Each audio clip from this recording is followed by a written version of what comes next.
Positibo po itong si Giannis sa COVID-19.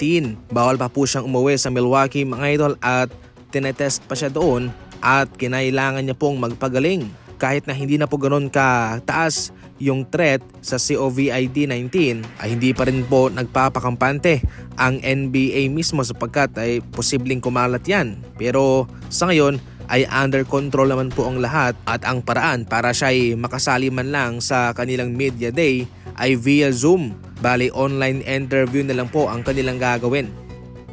Sa media day naman ng Clippers, malaki ang paniniwala ni Kawhi Leonard sa kanyang sarili na wala siyang ginawang mali, pati nga raw ang kanyang mga kasama ang kanyang kampo. Ayon pa sa kanya, none of us did no wrongdoings. We invite the investigation.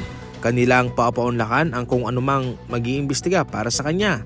Sa ngayon ay ongoing pa naman ang investigasyon ng NBA at wala pang resulta patungkol dyan.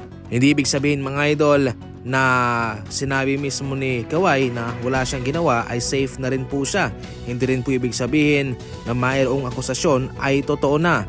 Bale magkakaroon po ng patas na investigasyon dito. We cannot judge the person until guilty, until tama ang mga akusasyon sa kanya. Ayon pa sa mga NBA insider, kung sakaling mapapatunayan ay marami pong parusa ang ipapataw sa Clippers at syempre kay Kawhi mismo.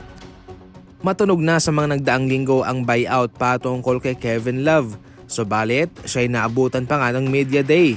As of now, nasa Utah Jazz pa rin po itong si Kevin Love at nakadepend mapagkakasunduan sa kontrata. Pwede naman siyang i-buyout pero pwede rin po siyang isali sa isang trade package in which yan po ang tinitingnan sa ngayon ng mga eksperto para kahit papano ay mapapakinabangan nila itong si Kevin Love na posibleng maging parte ng isang trade package. Kahit nakilala ang Golden State Warriors sa kanilang pamatay na opensa, sa kanilang pamatay na shooting sa 3-point line, sa ngayon ay naging mas balanse pa ang kanilang kupunan sa pagdating ni Al Horford.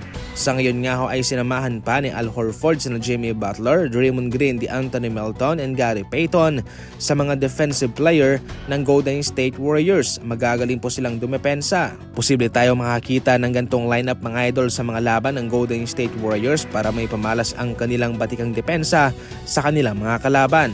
Kung sa mga nagdaang season ay mas angat ang opensa ng Golden State Warriors, ngayon po ay balansing-balanse na dahil din po sa pagdating nitong si Al Horford na isang stretch big man. Pwede siya sa loob, pwede rin po siya sa labas. Ang maganda lang dito dahil nga sa balanse, ang lineup ng Golden State Warriors ay magbibigay po ito ng samut-saring kombinasyon kay Coach Steve Kerr sa lineup na gusto niyang pag-eksperimentohan, sa lineup na gusto niyang buuin. Kung sa opensa naman, syempre Stephen Curry, Buddy Hield, Brandon Podziemski, Moses Moody at marami pang iba. Sa tingin nyo, ilang panalo kaya ang may papanalo ng Golden State Warriors sa season na ito gamit ang lineup na ito? I-comment lang.